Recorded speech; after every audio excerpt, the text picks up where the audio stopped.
Hey team, just a heads up about this video, it is an old script. How old is it? Well, it's one of the first scripts I wrote when I started content creation and hadn't even come up with my proper intro speech old. I never got around to focusing on this script for a multitude of reasons. Too many time-sensitive shows and movies coming out to focus on, a feeling of, I can get back to it later since its recency aspect had come and gone, along with my typically DC-loving viewers making the topic evergreen to an extent. But it was ultimately shelved when analytics made it clear traditional review videos were not where my focus should be. However, revisiting this odd genre crossover has given me more perspective with it, which I'll cover near the end. With that out of the way, onto the video.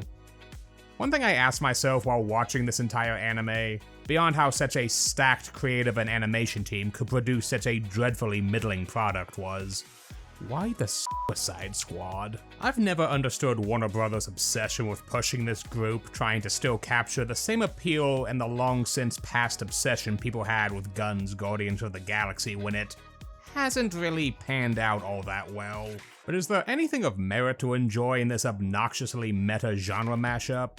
Besides Callie getting a dope music video deal out of this? Hey team, Phantom Skull, the super security VTuber here, and today we're going to look at the disappointingly mid Suicide Squad Isekai anime to see what few things work and the many things that don't. Also, for the sake of saving myself a lot of annoying edit time due to YouTube blowing my head off faster than Waller could for using the S word in this video, we're calling it Unalive Squad from here on out. Silly, I know, but I think it fits well with this equally silly anime.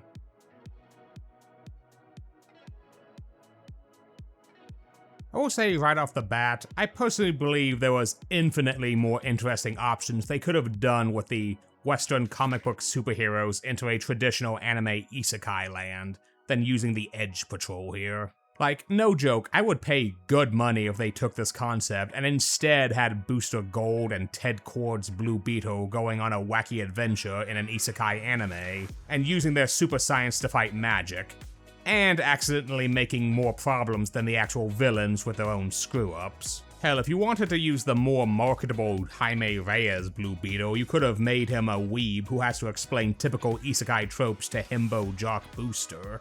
Honestly, would have fit better than Clayface knowing this stuff. But sadly, they went with the boring option because the Unalive Squad was what was in at the time or something. To start with some pros, I will say this is a very pretty anime. I suppose that's what you get when you hire Studio Wit. I wasn't kidding when I said the creative team for this project was stacked. Animation by Wit Studios, Ario Sada of Jujutsu Kaisen fame in the director's chair, produced by Tape Nakasuki of ReZero fame. On paper, this creative team should have produced gold. Instead, we get a rather lackluster bronze, which makes me wonder how much executive meddling on Warner Bros.' side had a hand in this. But that's speculation, and best left at that. If there was another plus for this series, it would be its banger of an ending song Go-Getters from Hololive VTuber Mori Calliope. Personally, as a fan of Callie, I'm happy she got this opportunity and made an absolute bop that led to many hilarious memes of Waller breaking it down. Callie also released a pretty cool music video that honestly I found more enjoyment in than the actual show. But this is one of the many opportunities that helped Callie begin getting official work for singing anime opening songs, so I gotta give it all the love for opening those doors for her. As far as the actual story, it's pretty basic. They start out with fan favorite Harley Quinn being arrested after a romp with the Joker. The typical Task Force X squad is assembled, planted with bomb collars for compliance, and given a do-or-die mission for the US government for time off their sentences. The catch this time being, they're sent to another dimension that is reminiscent of the average pseudo-medieval isekai land with magic, monarchies, and monsters. In true American fashion, US government wants some of this land's sweet, sweet resources. So Mama Waller sends in her convict contractors to map out any potentially dangerous threats and make points of contact before Uncle Sam moves in to, provide some freedom to the denizens of this land. It's basically the plot of Gate if the author's right-wing bullshit was stripped away and given a realistic motivation. However, things go sideways after their handler is killed and the squad finds themselves embroiled in the ongoing conflict between the generic fantasy kingdom and the generic fantasy empire, and quickly figure out they weren't the first team of supervillains that were sent over. I'm going to be focusing more on the characters than an episode-to-episode commentary, mostly because, to be brutally honest, the whole plot and narrative is so generic and cookie-cutter stuff that I'd rather save time by talking about the cast and their dynamics. If I did focus on the narrative at all, I'd just comment on just how uninspired the entire plot is, with almost zero effort done to make the fantasy world have any identity of its own besides its stock tropes, with almost zero coherent world building or remotely interesting lore. How lazy is it? The kingdom and empire aren't even given proper names. They're literally just referred to as the kingdom and the empire. What makes it even worse is how they annoyingly do the tired, have the characters be snarky and meta about it, to try and cover up the lazy writing. Oh wow, a princess needs our help to stop the evil empire? This feels kinda cliched, don't you think? They also bring up the concept of otherworlders getting unique powers or cheat skills.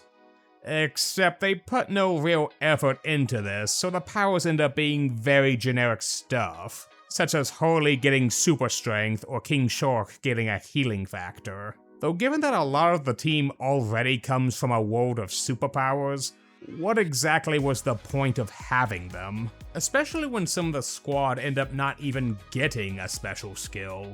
I guess Deadshot's cheat skill was American Home Defense. That's about the most I can say about Season 1's overall vibe, alongside some surface-level political takes of the people in power using others to further their goals and their need for conquest and resources at the cost of others' lives, which is paralleled by Waller and the government and the bitch queen and her aristocratic lackeys. Character interactions is where this series slightly shine, so let's take a look at them. I'm gonna save Harley for last since I have the most to say about her, and to be brutally honest, everyone else in the cast feels woefully bog standard with little depth or characterization. It's surprising they didn't just make this anime solely about her, since it feels like even the production team knows she's why everyone's tuning into this mess.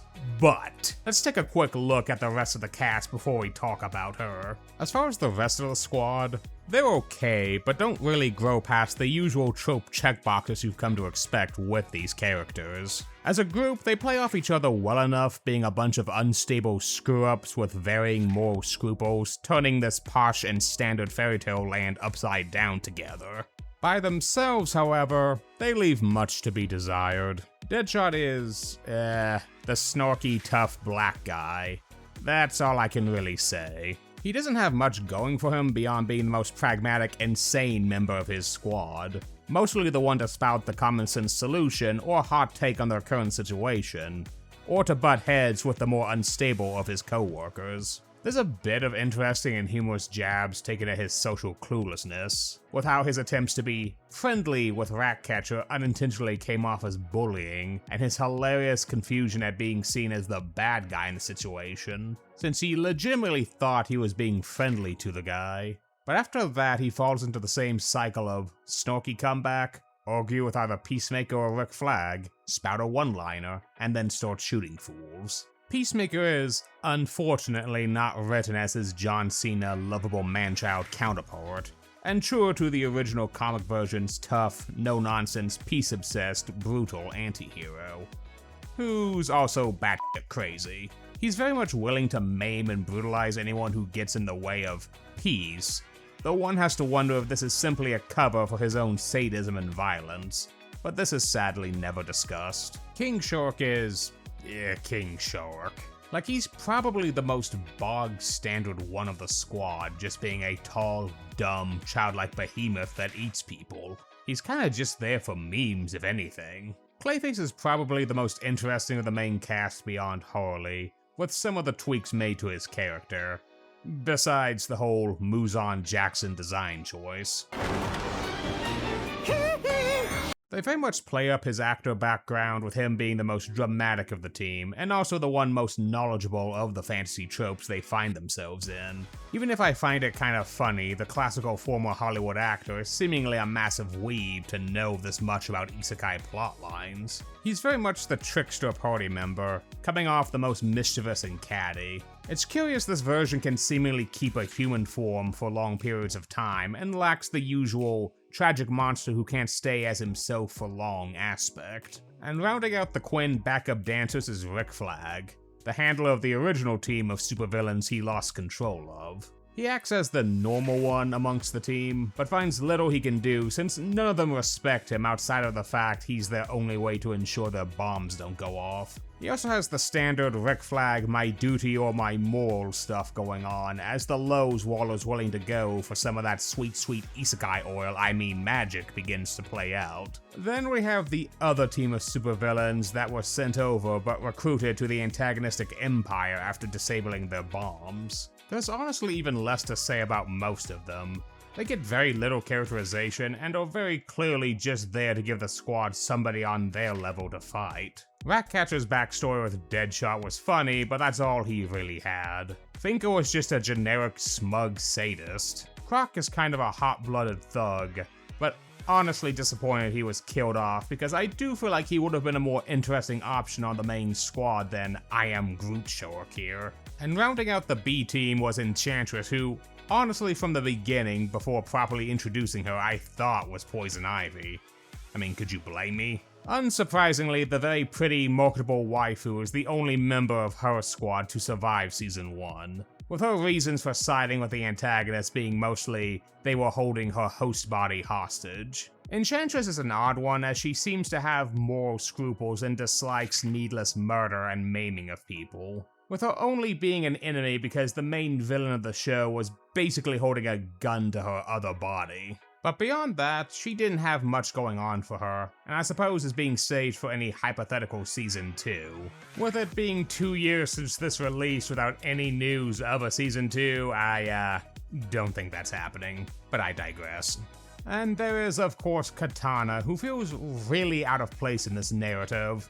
In more ways than one, but I will get to that in a minute. She's seen as a rival to Harley, but it feels really forced. She feels like she's just there for flashy fight scenes since almost none of her actions seemingly make sense. Until the twist reveal that it was Joker in disguise using the Isekai cheat powers of shapeshifting, which somehow gave him the ability to also fight like Katana. What? I'll speak more about Joker and Harley section, but I need a minute to process this, because my brain is breaking. So Flag, the guy in charge of his original team, never sit-reps Waller that one of the supposed traitors was Katana until the final episode, which gets revealed the real Katana was back on Earth the entire time. How does this make sense? Was Joker originally part of the squad? If so, why was he never mentioned until then? None of this makes any sense. Speaking of not making sense, let's talk about the characters of note from the Isekai half of this anime too. To be honest, there's even less to discuss here than the cannon fodder squad. Most of the citizens of this world are unnamed fantasy tropes who continue to showcase how phoned in the world building for this land is, with only 4 characters of any prominence. Disney Princess Fiona, Cecil the Hero Knight, Fiona's bitch queen of a mom, and our, twist villain who I'll get to very soon. Fiona is basically every nice, pure princess stereotype lock, stock, and barrel. She learns to help her neglected people and actually find a way to solve the crisis of war with the generic fantasy empire, but too afraid to cross her mom and her toadies, who treat her as an annoyance. Her similar appearance to Harley is something that's constantly brought up, but not much of a plot point until the final battle to pull a classic switcheroo. There are parallels to Harley seeing a lot of her old self in the princess before she met the Joker, and the princess holds a lot of admiration for the ruthless, take-no-crap clown girl, and the first season ends with her taking after her in a lot of ways. And slight teasing it might be more than admiration.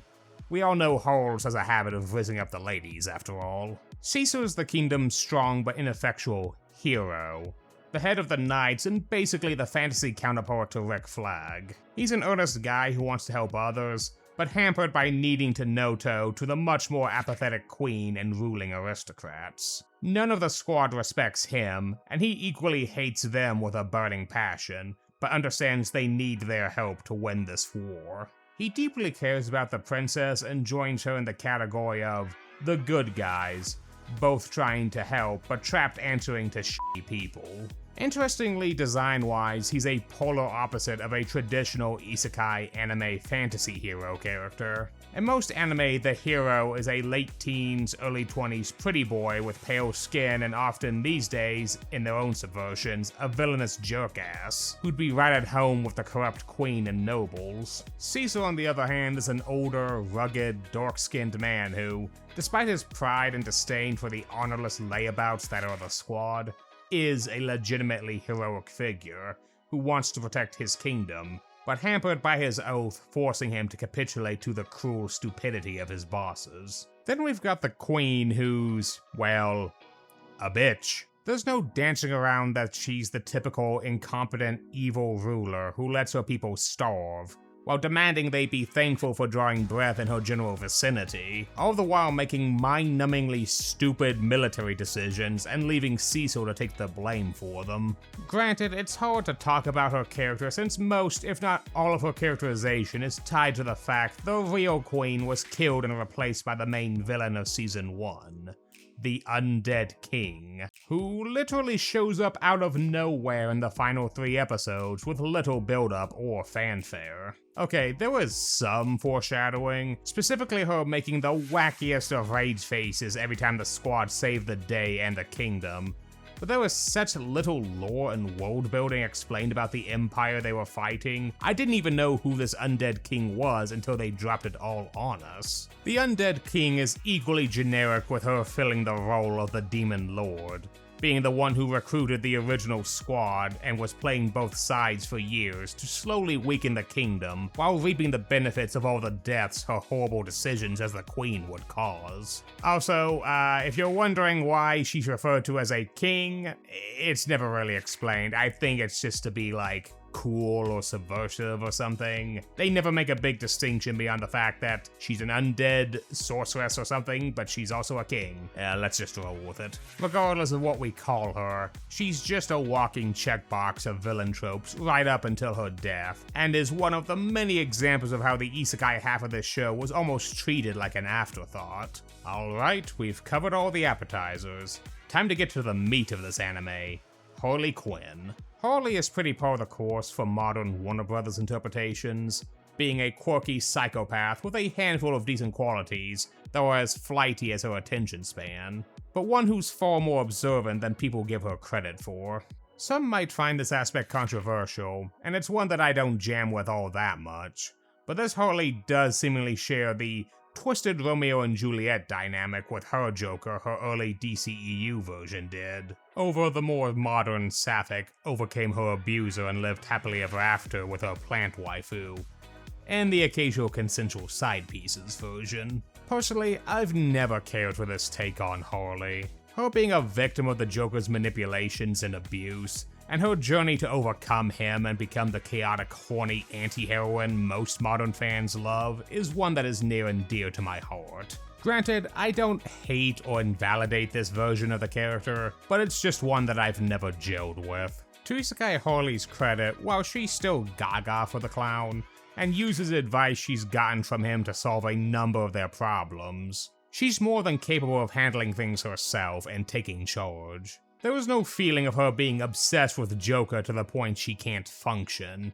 In general, this Harley is a basic but fun take on the iconic clown queen who I'm sure has been an oasis for Harley fans who may not be the biggest fans of the Harley Quinn show version of the character. As far as sexy sad boy Joker, he suffers from the same problem with the rest of the cast, being a very basic stock version of the clown. Design-wise, he's like Jared Leto Joker if you dumped him into a sexy anime AI filter, and character-wise, he's another Wish.com Dark Knight Rises Joker wannabe, going on and on about human nature and how ugly it really is, and showing its true face and how he does everything for his own amusement and to prove a point. Isekai Joker is a pretty tiringly overused take on the clown prince of crime, without much nuance or anything interesting beyond his design flair. If you thought I forgot to talk about Amanda Waller, I didn't.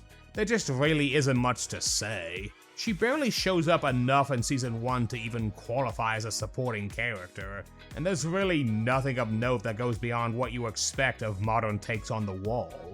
Her meme-tastic dancing and the ending aside, there's just not much to discuss here. There is one scene involving her that does come to mind over how silly it all was. She activates Clayface's bomb and blows his head off to make it clear she's not messing around and to get the squad to fix things with the falling apart kingdom. Except Clayface was just fine. I mean, they don't discuss it, but did she really not consider that the mutant clay monster could survive his head blowing off? Or did she do it knowing he wouldn't die, but would be enough to get the message across to them? But in that case, how and why did they plant a bomb in him in the first place? Did they think that he'd be too interested in the Isekai adventure to simply not comply with their orders?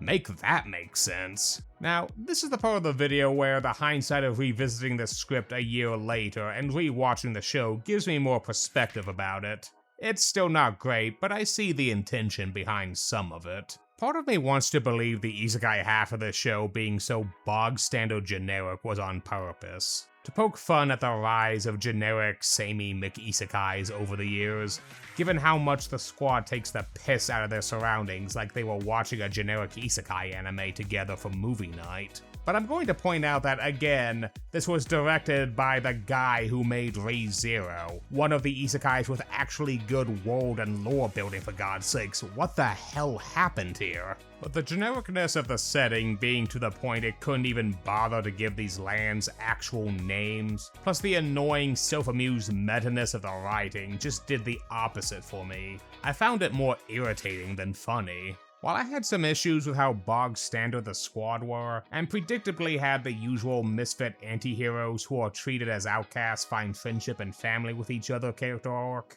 it's charming enough in this as the squad find themselves being outcasts against much eviler folks than them, proclaiming they don't belong, only to make it clear that they give zero f**ks and will carve out their own place to belong. Also, the outfits they get via Magical Girl transformation in the finale after jacking Cecil's magic armor was a lot of fun, and I really wish these outfits were available to them earlier, particularly Harley's. There were signs of potential with this show that were sadly just squandered. In the end, much like Justice League's two-part adventure with the Ruby Crew, Unalive Squad Isekai was an ambitious but misfired crossover. Traditional comic book superhero and villains being sent to a traditional anime-styled fantasy land has a lot of potential that feels squandered by middling writing and incredibly lazy world building. I doubt there will be another anime of this type anytime soon, which is why I feel so irritated that this was the best Warner Brothers thought to greenlight with the concept. Since it's been 2 years since it released, and even back then people weren't exactly singing its praises, I highly doubt it will get a season 2. But if it somehow does, I'll give it a chance to see if they improve on anything. If anything, more Harley in this art style isn't a terrible thing. Needs less snarky meta commentary and way more Yuri though. Thanks for watching. Hey, thanks for checking out my video. If you enjoyed it, please consider leaving a like and a comment, and possibly hyping up the video. All of those help the channel with growing and dealing with algorithm nonsense. Did you end up liking the anime more than me? What things did you like or not like about it? If you got to make your own genre mashup isekai story, what would you do? Be sure to subscribe for more fun super security content. Did you know that I stream games here and on Twitch? Come join us one night for some fun, chill super security adventures. Want to help the channel more directly? Consider becoming a member here on YouTube. It's just $3 a month, and you get some cool emotes to use for live chats amongst other perks. If not, that's cool. Simply liking and sharing my videos is appreciated too.